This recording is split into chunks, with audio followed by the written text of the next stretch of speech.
Hello and welcome to the LRA's Capitol Connection Update. I'm your host, Will Dubose. Let's dive into Week 8 of the regular legislative session. I'd like to start this episode by talking about guns. The legislature has done much and more this year between the recent special session on crime and the ongoing regular session to expand Second Amendment gun rights.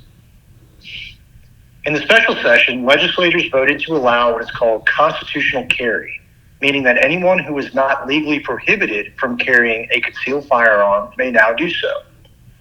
This is different than what used to be in place, which was called open carry, meaning anyone could openly carry a weapon on their hip.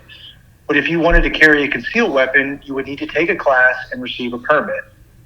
That class and permit requirement is now stricken from the law.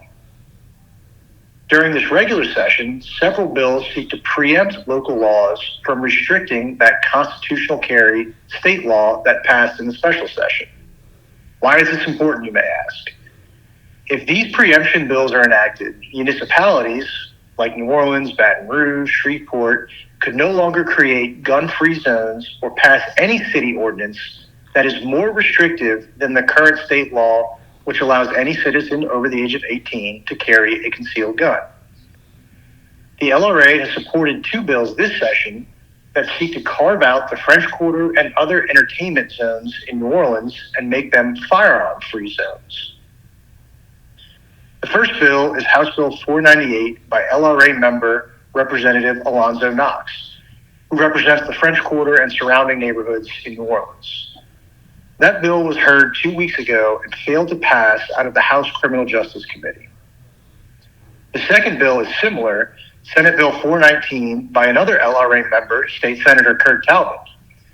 This bill will be heard this week in the Senate Committee on Local and Municipal Affairs, where it faces an uphill battle through the process. A third, more narrowly tailored bill did pass its first hurdle in the process this week, however. That is House Bill 627 by Representative Mandy Landry. Her bill seeks to prohibit firearms on a parade route during a licensed parade event.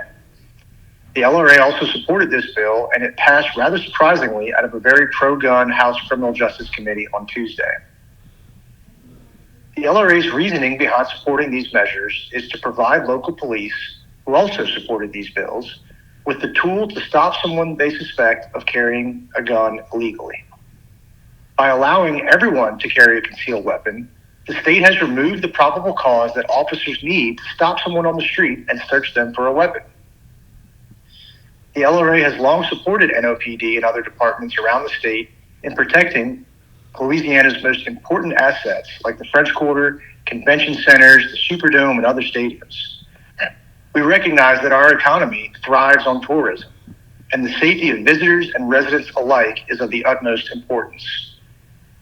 Also moving this week is the state's budget and capital outlay bills, as well as House Bill 800, which provides the framework for a constitutional convention.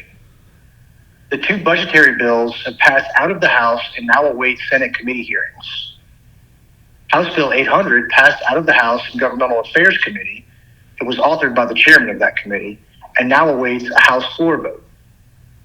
The governor is leaning very hard on representatives right now to ensure House Bill 800's passage off the floor, but this will be a tall order as it requires a 2/3 vote to pass.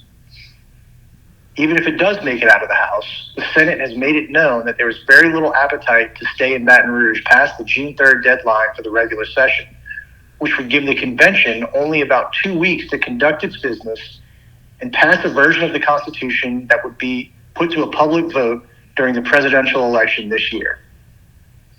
That's what's happening right now at the Capitol. From the LRA House in Baton Rouge, I'm your host, Will Dubose. Tune in next time to get the latest on how the LRA is fighting for you.